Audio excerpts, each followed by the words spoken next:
Are you guys ready? My name is Irene, and I'm an English teacher for CICS. And we do have a course for effective communication for PSWs. And I'm going to go to the next slide. Yeah. So, yeah, my name is Irene. I've been an ESL teacher for, you won't believe it, 40 years, 40 years. I've been teaching for so long. But it's a really exciting thing that I do for the PSWs. Okay, so PSWs need to communicate effectively in the workplace. Do you agree? Yes. You have to. You have to talk to your client. You have to talk to your supervisor, right? In order to be a good PSW. And we do have a workplace English for PSWs at CICS. Okay, so let's do that. So, why communication matters? Because it builds trust with clients and families. You work effectively with your team, you ensure safety and quality care, and you speak professionally and confidently. Okay? All right. So, let's practice. Okay? Let's have a little bit of practice. So, I'm going to call each one of you. Okay? So, first, we're going to practice introducing yourself to clients. So, for example, your client says, "Hello, what are you going to say?" Okay, so usually you start with your name and that you state your job and what will you be doing. I'll be helping you with your care. If you need anything, please let me know. I'm here to help you feel safe and comfortable. So as soon as your client says hello, you should be able to say this quickly, right? And clearly, right? In the right English pronunciation. Okay.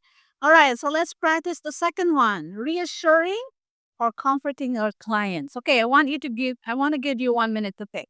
So your client says, "I feel nervous about taking my medication. What if it makes me feel worse?" What would you say as a PSW? Anybody?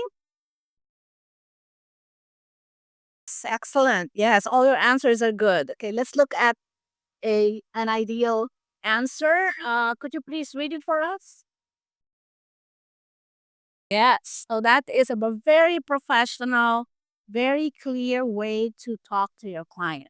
You're not going to say, "I don't care about you." He goes, "I'm very busy. Bye." You don't say that, right? You have to say it professionally and show that you care, show that you have empathy, that you really care for your client. That is the professional way.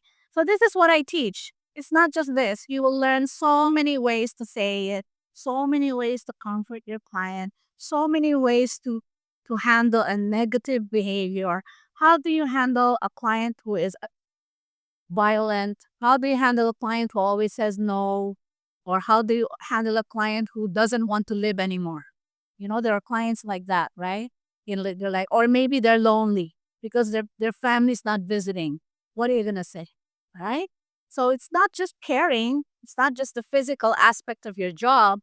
You also need to empathize, to care for your client. You agree? Okay, let's go to the third one. Okay, let's practice providing an update to your supervisor. Okay, let's imagine, okay? Your supervisor says, "How is Mr. Thompson doing today?" How are you going to report? Anybody? When you're giving an update, okay, when you're giving an update, you need to give the positive first. Don't give the negative yet. Positive first. Oh, the patient is this and this, and then you give the negative. But you have to make sure everything is in the past. Okay, because it's already happened, right? You're already telling your supervisor something that is already finished. So you need to be good in your past forms. You remember your past forms in English? So that's what you need. Okay, so we're gonna do that a lot in the class, practicing our past forms because it's not just reporting; it's also talking to a family client, right? Oh, your mother's like this. So you have to use the past again. And then when you write reports, again in the past. So your English grammar should be really good, okay? When doing that. Okay, so let's look at the ideal answer. Very good update, don't you think? Right?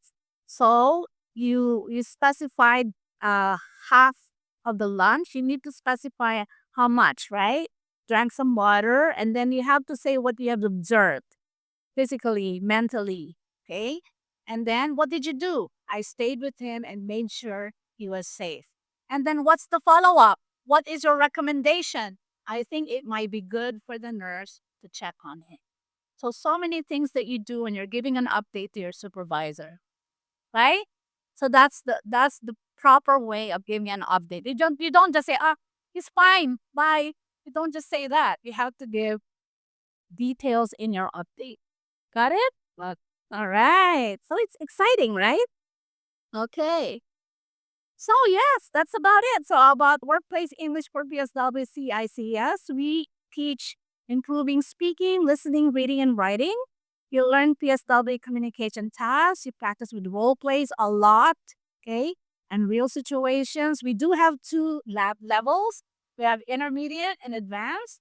We have flexible online schedules. There's a class that meets twice a week in the evening, 7 to 9 p.m., Tuesday, Thursday. And there's also individual, like one on one. I do that too. For example, your work schedule is very, very unpredictable. You can also book me for a class one on one, so that you have that option as well. Or if you like the class, then you can also attend the class. And of course, I'm very experienced. Come on, 40 years of experience of teaching English.